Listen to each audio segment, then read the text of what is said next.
జై శ్రీరామ్. ఇవాళ దేశ రాజధాని కాషాయమయం కాబోతుంది. ప్రజలు గూడా అవినీతి రహిత పాలన కోరుకుంటున్నారు దేశం మొత్తం.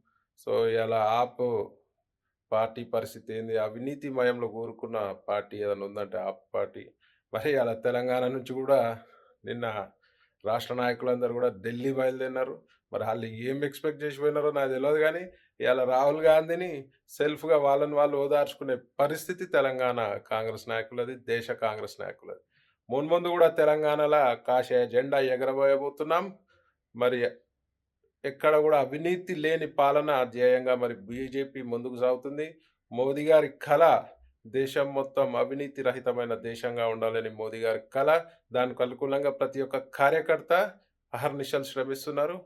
మరి ప్రజలందరికి గూడా శుభాకాంక్షలు. జై శ్రీరామ్. జై జై శ్రీరామ్.